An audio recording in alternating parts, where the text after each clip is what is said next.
All right, guys. So we need to talk about some of the bad things, some of the good things, and just other things.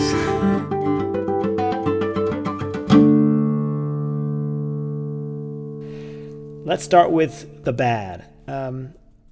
My wrist, it was doing really well in terms of its healing process. But I feel like I feel as if, it seems as if I started to practice more than I should, given the amount of inflammation that it still currently has. So I was doing 30 minutes. So initially I was doing, 30 minutes of right hand, and then I would do some other stuff that wouldn't even have me playing. Like I'd tab something out or I'd do something light. But I would say over the course of this week, I was practicing. I was still doing the half hour to 45 minutes of just right hand stuff. But then I'd really get into the playing, and I think I overdid it. Now it didn't get as bad as it was initially, but the healing sort of slowed down, and I'm not feeling it getting better. So it almost like it got stuck. So with that in mind, I think I need to tone it down a bit again and just tone it down for a bit longer. So I got to figure out ways to practice, but continue to take it easy on my left hand. And one of the things I've done is visualize. So I don't know if I mentioned this last week. I think I did, but if not, I'm just going to talk about it again. I've noticed that visualizing has absolutely makes a difference in your practice. I will be playing something and then I'll stop playing it. It'll be good. I'll have some good takes, some bad takes, but then I'll stop playing it. I'll close my eyes, or I'll just look at the fretboard and I'll imagine my fingers there, or I'll close my eyes and I'll imagine my hand here. I'm not stepping outside myself and seeing myself play on a chair. I'm visualizing what I'm looking at here. And then I will just see my fingers moving across the fretboard where they're supposed to go. Sometimes I'll even say the notes, like, okay, that goes to E, this goes to open, and then I shift here.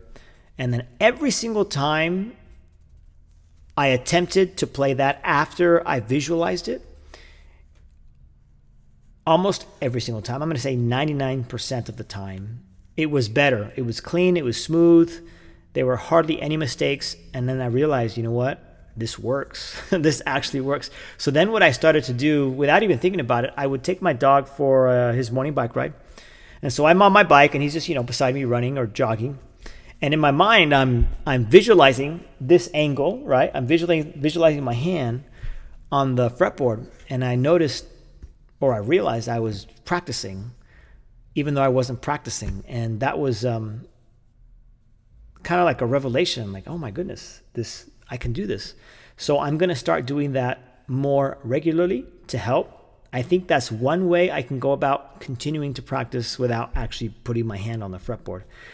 I've obviously read studies, not obviously, but I have read studies in the past that have made the point that when you visualize something, the brain doesn't know that it's just a visualization as opposed to it being the real thing. So there's something to be said about that. I can't quote the studies or whatever, but I've read those in the past. So I'm gonna try and do that more often. So visualizing is something that I'm going to add to my my practicing while I'm practicing, but also when I'm not practicing. So that's one thing. Oh, by the way, I actually wrote down the topics, so that's why I have my pencil in my hand. So so there's at least some direction in this video. So I already talked about the wrist healing has been slowed down. Oh, even though my hand, the healing process has slowed down or it's at a standstill, I've noticed that the Cordoba has improved, the fugue has improved, the Lucia, that one's tough. It's very noodly, so it's just lots of notes. So it's just hard to remember everything. So that one, I think, kind of got stuck. But I know for a fact the Cordoba has gotten better, even though I haven't been playing it as much. And the Fugue, I've noticed I'm more familiar with that one too. That one's gotten better. So there's some truth to just taking a day off or two, letting everything marinate, and then coming back to it. And you don't want to take that to the extreme, because then you're gonna end up reasoning that you should just stop playing entirely, and then it'll get better. But it has improved. So I was really surprised and satisfied with that result. So there's that. I did want to mention that. For the half hour and 45 minutes that I've been doing my right hand stuff, it's mostly been awkward string crossings out of I mentioned this on stream many times, out of this book.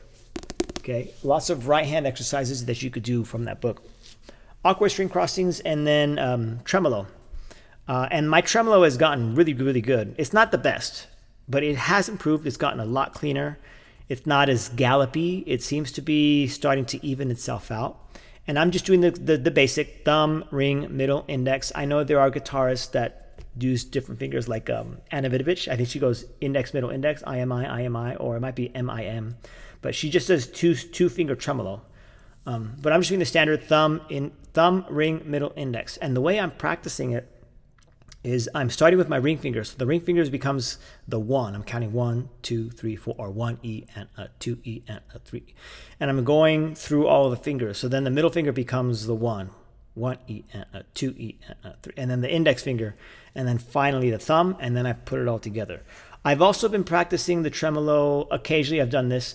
I'll practice the tremolo in its entirety, like as if I'm performing it. Not as if I'm performing it, but I'm doing it slow.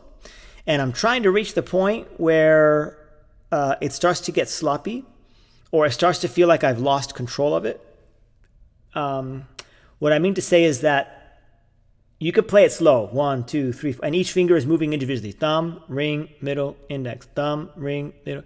But at some point, you reach a tempo where the fingers are sort of attached to each other, and you're thinking it in one motion. Da-da-dum. Like instead of dun dun dun, the faster you go, something clicks, and so the hand and the fingers in your brain are seeing this as one, as opposed to 1, 2, 3. And I'm trying to stay in that zone, right? I'm trying to stay in the zone where I step over the edge, and so now everything's being felt as one, while trying to remain in control, and eventually speed that up so that as I go faster, I remain in control. Because you can go really, really fast, and then you're not really in control. Your fingers just go. You just let them go. They just do the thing. But I think that can be beneficial. I've mentioned this on stream as well, but I'm kind of going in blind. I've worked on tremolo a few times. Carnival of Venice, there's a variation that does that. I did learn Recuerdos a very long time ago. I attempted Una limosna por el amor de Dios. I think that's what it's called. It's a Barrios tremolo piece. And then I'm currently sort of looking through Un Sueño, which is also another Barrios tremolo piece.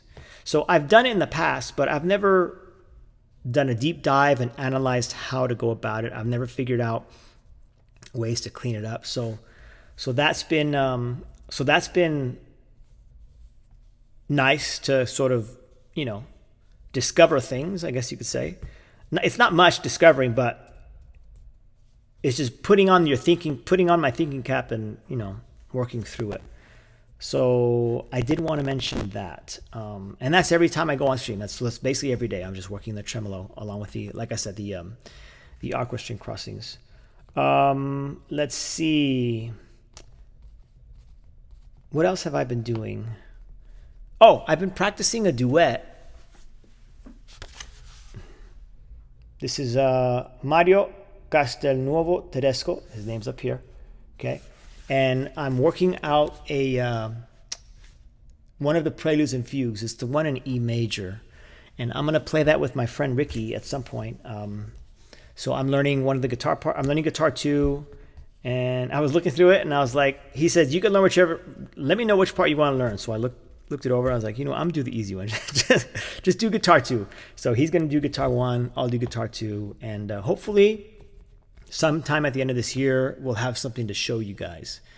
But I've been working that out a little bit more recently because it's not so hard on my hand. There's not a lot of stretching, a lot of barring. It's more single notes, light barring, not a lot of. Oh, I already mentioned that. Not a lot of stretches and stuff like that. So that's been something I've been able to do to fill some of the time in recently. So yeah. Let's see. Moving forward, I think it will be beneficial to have a day off. I don't like the idea of having a day off because I'd like to continue to build those watch hours on my channel just for analytics purposes. Obviously, the more you're online, the more eyeballs you have on the screen. But it's just for my wrist. Like I'm still wearing my wrist brace at night. I put it on. Sometimes I'll put it on during the day. But I think having a day off will speed up the process. So if not a day off, then when I'm streaming, there's got to be a 24-hour period where I'm not really doing much with my left hand. So we can do some, I don't know, some theory games, or I could tab out some more studies for my students that can't read but can play well. I could do that. But I don't know. I mean, just kind of hang out with everyone, with all the viewers in the chat. We sort of did that this morning. I wasn't doing a lot of practicing. And that was fun. Not very effective in terms of, practice, but I mean, I needed that. I needed to not, overwork this. So that's sort of going to be happening every now and again. And if not, then I'll just say, hey man, I'm not streaming today. Sorry guys. I need to make sure I take care of my wrist. Because a few nights ago I was practicing and my hand started to feel kind of funny. I felt a little warm. It wasn't tingling, but it didn't feel like I should continue. So I ended, I think, 15 minutes early, 10 minutes early. I was like, guys, I'm going to finish here. I think I'm going to stop here. And I didn't want to risk it. I don't want to be in a position where I can't play guitar anymore, right? That's just the worst thing that could possibly happen. So I'm going to be extremely careful moving forward with that. Yeah, so if any of you know how to practice 4 hours a day without any issues, I mean, let me know, because I don't know what I'm doing wrong. Or maybe I'm just doing too much without realizing I'm doing too much. Because, I'm practicing the fugue, 997. I'm practicing the Cordoba. Those are some pretty hefty pieces. So maybe I'm just doing too much heavy stuff. I don't know.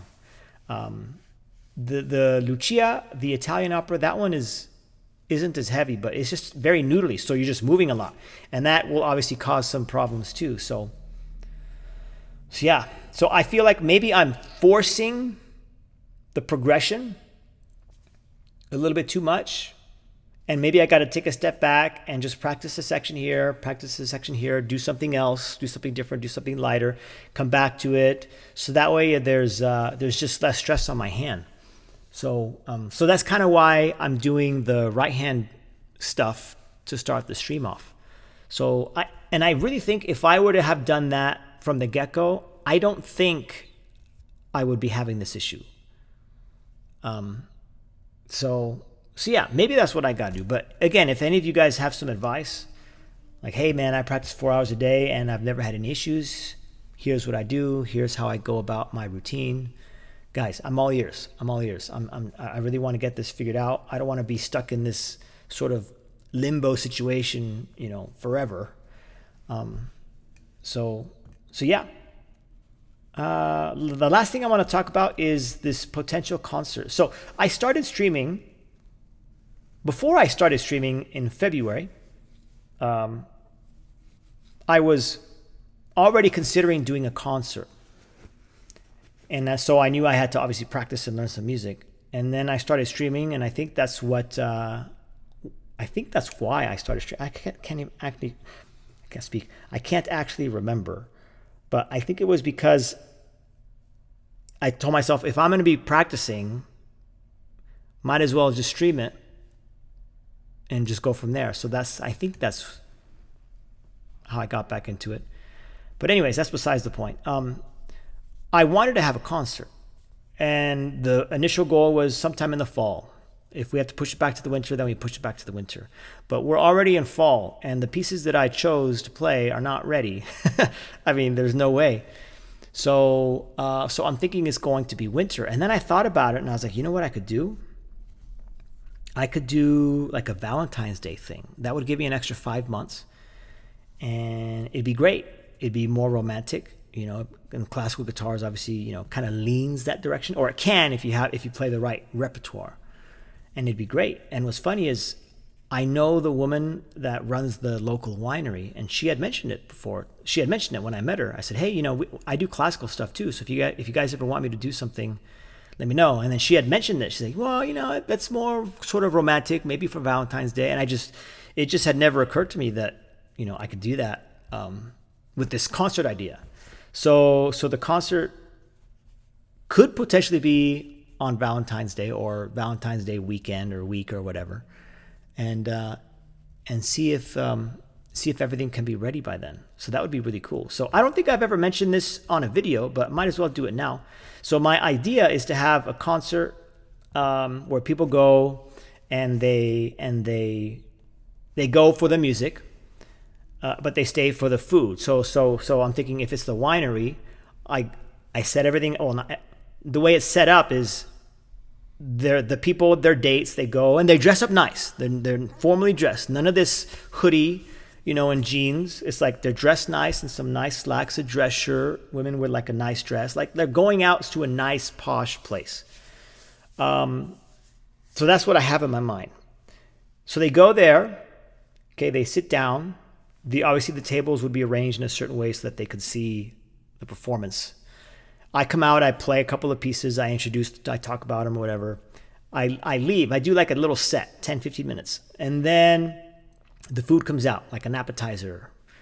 And then the wine comes out, They eat, they mingle. I come back out, I do another set. Maybe each set has a theme. I bow, I leave.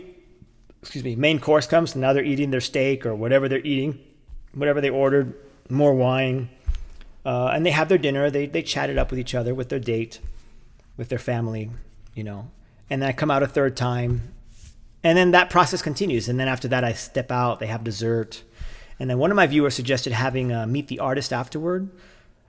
So that could be obviously a possibility as well.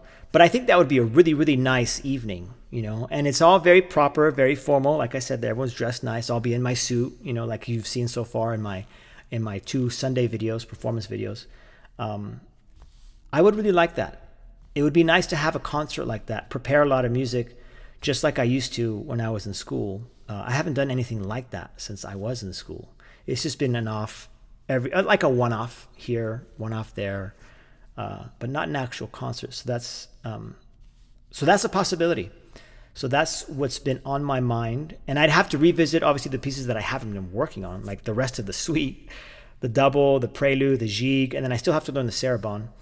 And then the Villalobos pieces, prelude number 4, prelude number 5, and then the Valsa Choro. I think that's how you say it. That could be its own set. And I was thinking of some Dian's pieces as well, but I don't know if that's going to be possible. But then I thought, you know what? I could lighten the load if I can get Ricky involved.